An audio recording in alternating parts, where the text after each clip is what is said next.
ওম শান্তি। আজকের মুরলির তারিখ ৭/১/২০২১। প্রাত মুরলি মধুবন। মিষ্টি বাচ্চারা, যখন এই ভারত স্বর্গ ছিল তখন তোমরা সম্পূর্ণ আলোয় ছিলে। এখন হলো অন্ধকার, আবার আলোয় চলো। প্রশ্ন: বাবা নিজের সন্তানদের কোন একটি কাহিনী শোনাতে এসেছেন? উত্তর: বাবা বলেন, মিষ্টি বাচ্চারা, আমি তোমাদের ৮৪ জন্মের কাহিনী শোনাই। তোমরা যখন প্রথম জন্মেছিলে তখন একটি দৈবী ধর্ম ছিল। পরে তোমরাই ২টি যুগের পরে বিশাল বিশাল মন্দির বানিয়েছ, ভক্তি শুরু করেছ। এখন এটা হলো তোমাদের অন্তেরও অন্তিম জন্ম। তোমরা ডেকেছিলে, দুঃখহর্তা সুখকর্তা এসো। এখন আমি এসেছি। গীত।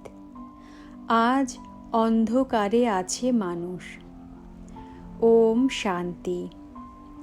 তোমরা জানো এখন এটা হলো কলিযুগী দুনিয়া। সব অন্ধকারে আছে।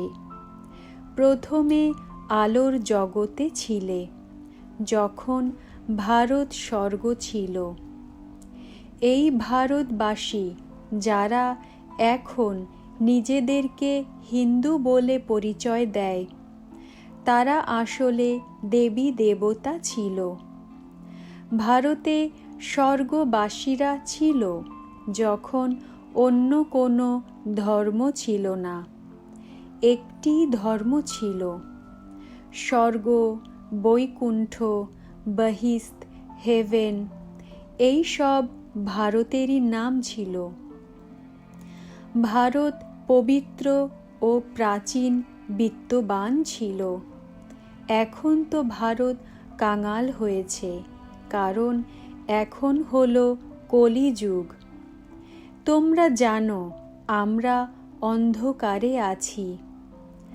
যখন স্বর্গে ছিলাম তখন আলোর জগতে ছিলাম।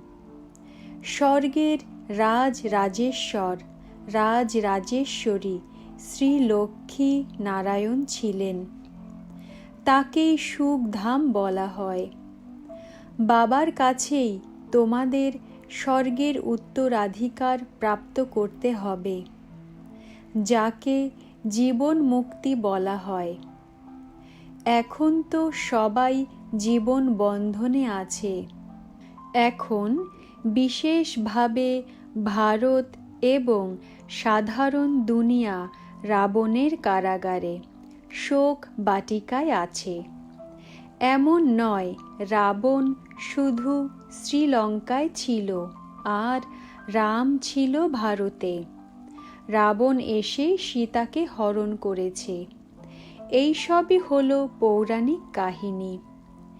গীতা হলো মুখ্য সর্বশাস্ত্রময়ী শিরোমণি শ্রীমত, অর্থাৎ ভগবান প্রদত্ত এই ভারতে। মানুষ তো কারো গতি সদ্গতি করতে পারে না।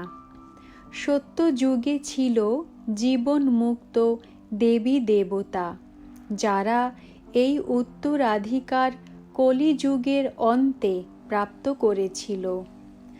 ভারতবাসীরা এই কথা জানে না, আর না আছে কোনো শাস্ত্রে। শাস্ত্রে আছে ভক্তি মার্গের জ্ঞান। সদ্গতি মার্গের জ্ঞান মানুষ মাত্রের একটুও নেই। সবাই ভক্তি শেখায়। তারা বলবে শাস্ত্র পাঠ করো, দান পুণ্য করো। এই ভক্তি দাপর থেকে আরম্ভ হয়। সত্যযুগ ও ত্রেতায় থাকে জ্ঞানের প্রালব্ধ। এমন নয় যে সেখানেও এই জ্ঞান প্রচলিত থাকে। এই যে উত্তরাধিকার ভারতের ছিল, যা বাবার কাছে সঙ্গম যুগে প্রাপ্ত হয়েছিল, সেসব এখন পুনরায় তোমরা প্রাপ্ত করছো। ভারতবাসী যখন নরকবাসী হয়ে অসীম দুঃখে থাকে, তখন আহ্বান করে, হে পতিত পাবন, দুঃখহর্তা সুখকর্তা। কাদের? সর্বজনের।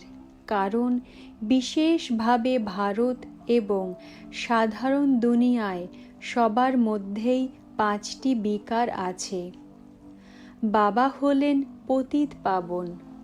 বাবা বলেন, আমি কল্প কল্প কল্পের সঙ্গমে আসি। সকলের সদ্গতি দাতা আমি। অহল্যা, গণিকা এবং যারা গুরু ইত্যাদি আছে, তাদের সকলের উদ্ধার আমাকেই করতে হয়, কারণ এ হলই পতিত দুনিয়া। পবিত্র দুনিয়া সত্যযুগকে বলা হয়। ভারতে এই লক্ষ্মী নারায়ণের রাজত্ব ছিল। ভারতবাসী এই কথা জানে না যে লক্ষ্মী নারায়ণ স্বর্গের মালিক ছিলেন। পতিত খণ্ড অর্থাৎ মিথ্যা খণ্ড, পবিত্র খণ্ড অর্থাৎ সত্য খণ্ড। ভারত পবিত্র খণ্ড ছিল। এই ভারত হল অবিনাশী খণ্ড, যার কখনো বিনাশ হয় না। যখন লক্ষ্মী নারায়ণের রাজত্ব ছিল, তখন অন্য কোনো খণ্ড ছিল না, সেসব পরে আসে। মানুষ তো কল্পের অবধি লক্ষ বছর লিখে দিয়েছে। বাবা বলেন, কল্পের আয়ু হল 5000 বছর। তারা যদিও বলে মানুষ 84 লক্ষ জন্ম নেয়, মানুষকে কুকুর, বেড়াল, গাধা ইত্যাদি সব বানিয়ে দিয়েছে, কিন্তু কুকুর বেড়ালের জন্ম আলাদা। 84 লক্ষ ভ্যারাইটি আছে, মানুষের ভ্যারাইটি শুধুমাত্র এক, তাদেরই 84 জন্ম হয়। বাবা বলেন, ভারতবাসী নিজেদের ধর্মকে ড্রামা প্ল্যান অনুসারে ভুলে গেছে। কলিযুগের শেষে একেবারে পতিত হয়েছে, তারপর বাবা সঙ্গমে এসে পবিত্র করেন। একেই বলা হয় দুঃখধাম, পরে ভারত সুখধাম হবে।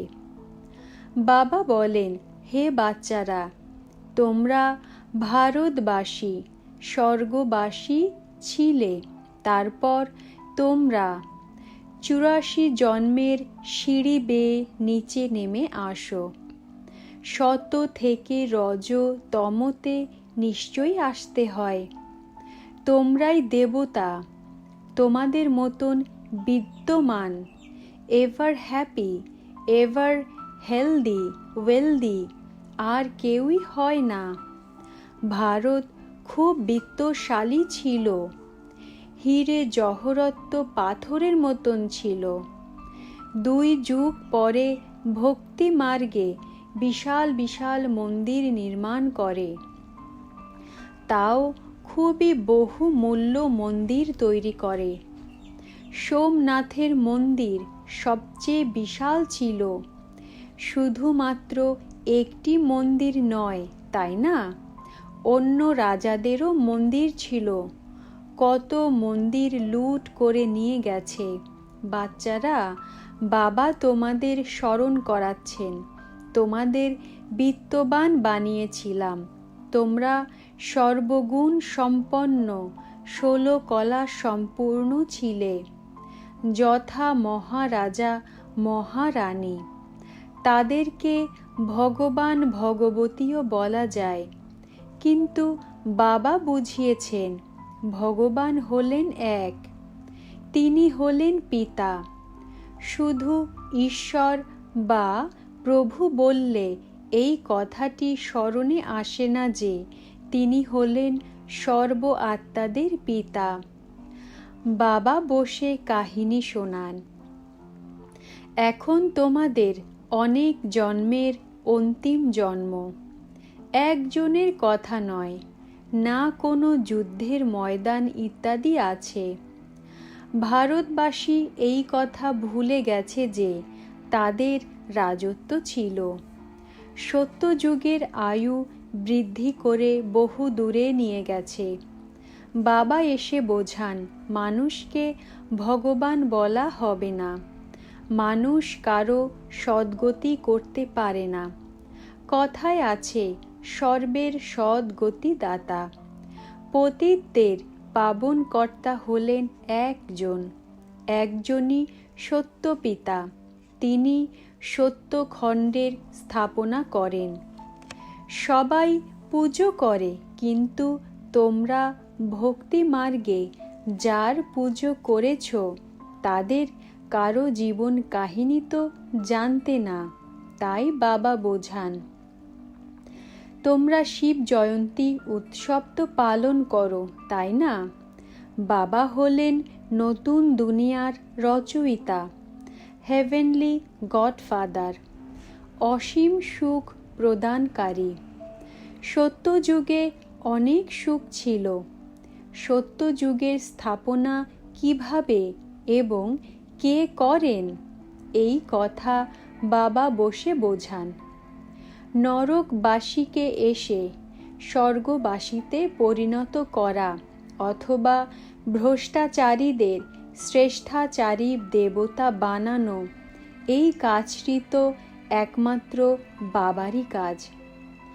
বাবা বলেন, বাচ্চারা, আমি তোমাদের পবিত্র করি। তোমরা স্বর্গের মালিক হও। তোমাদের পতিত কে বানায়? রাবণ। মানুষ তো বলে দুঃখ ঈশ্বরই দেয়। বাবা বলেন, আমি তো সবাইকে এত সুখ প্রদান করি যে অর্ধকল্প তোমরা বাবাকে স্মরণই করবে না। তারপরে যখন রাবণ রাজ্য হয় তখন সবাই পুজো অর্চনা করা আরম্ভ করে। এটা হলো তোমাদের বহু জন্মের শেষ জন্ম। বাচ্চারা বলে, বাবা, আমরা কতগুলি জন্ম নিয়েছি? বাবা বলেন, মিষ্টি মিষ্টি ভারতবাসী, হে আত্মারা, এখন তোমাদের অসীমের উত্তরাধিকার প্রদান করি। বাচ্চারা, তোমরা 84 জন্ম নিয়েছ। এখন তোমরা 21 জন্মের জন্য বাবার কাছে উত্তরাধিকার নিতে এসেছ। সবাই তো একসাথে আসবে না। তোমরাই সত্যযুগের সূর্যবংশী পদমর্যাদা পুনরায় প্রাপ্ত করো, অর্থাৎ প্রকৃত সত্য বাবার কাছে সত্য নর থেকে নারায়ণে পরিণত হওয়ার জ্ঞান প্রাপ্ত করো। এ হলো জ্ঞান, ওটা হলো ভক্তি। শাস্ত্র ইত্যাদি সব হলো ভক্তি মার্গের জন্য, সেসব জ্ঞান মার্গের নয়। এ হলো স্পিরিচুয়াল, আধ্যাত্মিক আত্মজ্ঞান। সুপ্রিম আত্মা বসে নলেজ প্রদান করেন। বাচ্চাদেরকে দেহি অভিমানী হতে হয়। নিজেকে আত্মা নিশ্চয় করে মামেকম স্মরণ করো। বাবা বোঝান, আত্মাতেই সুসংস্কার বা কুসংস্কার ভরা থাকে। সেই অনুযায়ী মানুষের ভালো বা খারাপ জন্ম হয়। বাবা বসে বোঝান, ইনি অর্থাৎ ব্রহ্মা বাবা পবিত্র ছিলেন। অন্তিম জন্মে পতিত হয়েছেন। তত্তম, তুমিই তাই। আমি পিতা, আমাকে এই পুরনো রাবণের দুনিয়ায়, পতিত দুনিয়ায় আসতে হয়। সেই দেহে আসতে হয় যে প্রথম নম্বরে যাবে।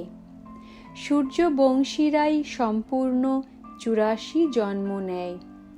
এই হলো ব্রহ্মা এবং ব্রহ্মাবংশী ব্রাহ্মণ।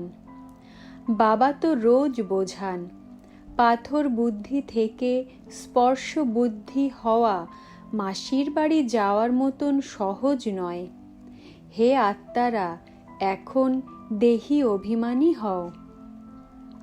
হে আত্মারা, এক পিতাকে স্মরণ করো এবং রাজত্বের কথা স্মরণ করো। দেহের সম্বন্ধ ত্যাগ করো। মৃত্যু তো সকলের অবধারিত। সবারই এখন বানপ্রস্থ অবস্থা। এক সদ্গুরু ব্যতীত সর্বের সদ্গতি দাতা আর কেউ নয়। বাবা বলেন, হে ভারতবাসী বাচ্চারা, তোমরা সর্বপ্রথমে আমার কাছ থেকে দূরে যাও।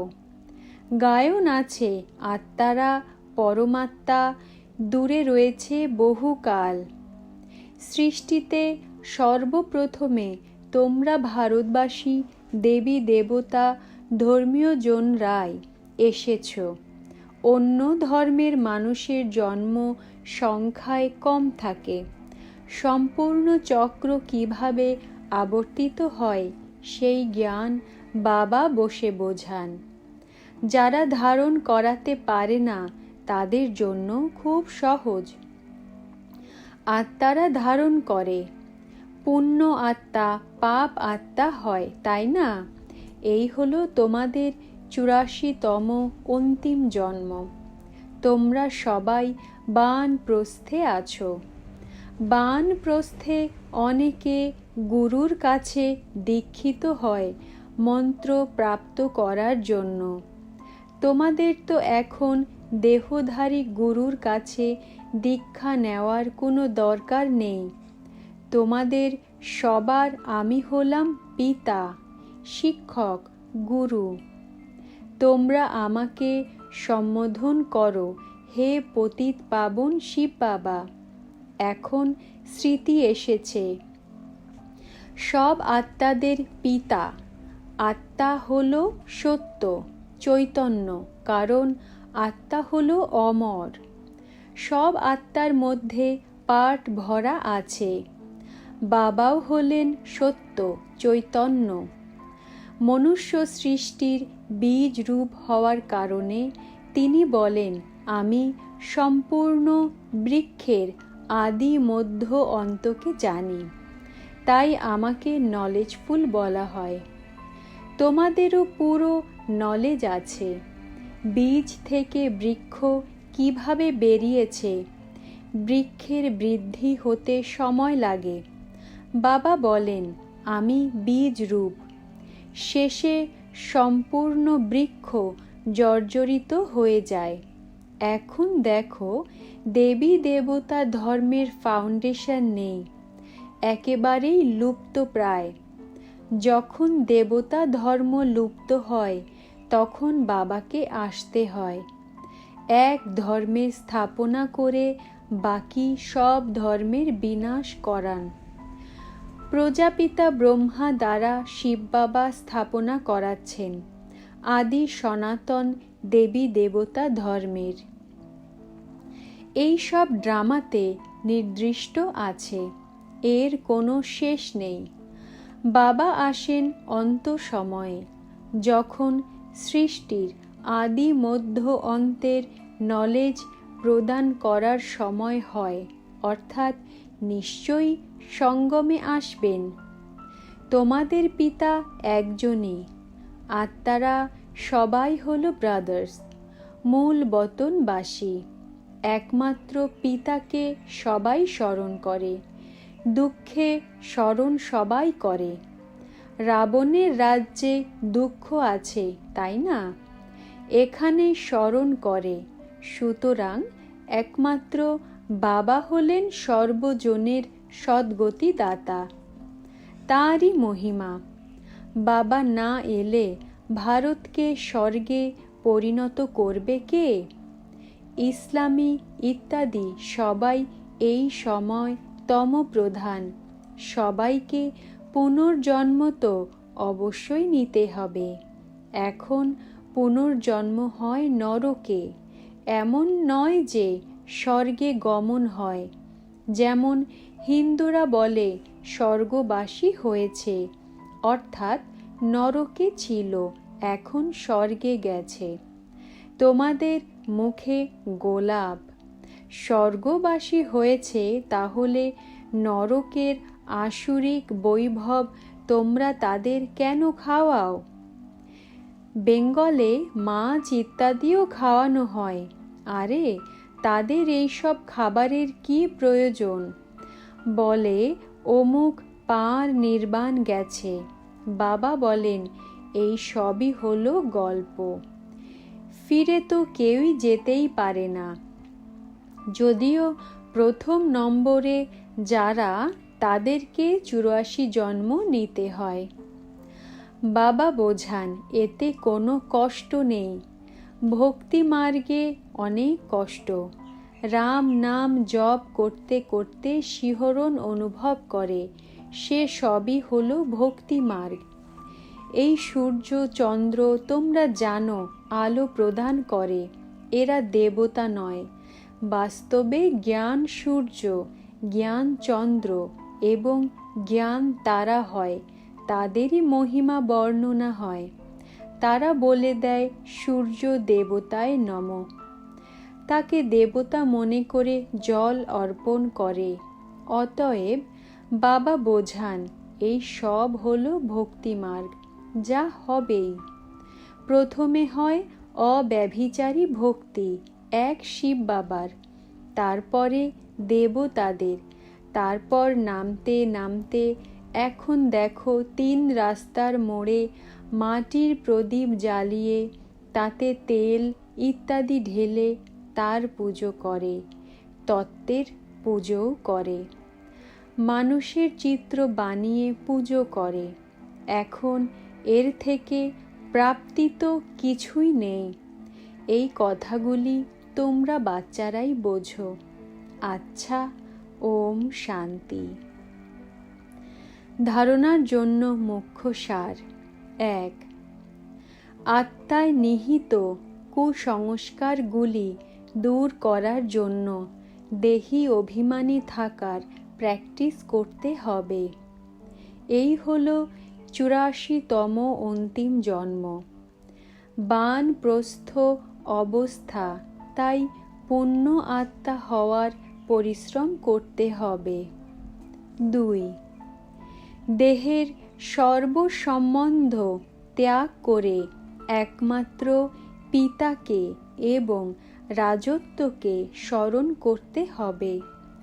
বীজ এবং বৃক্ষের জ্ঞান স্মরণ করে সদা প্রফুল্লিত অর্থাৎ খুশিতে থাকতে হবে।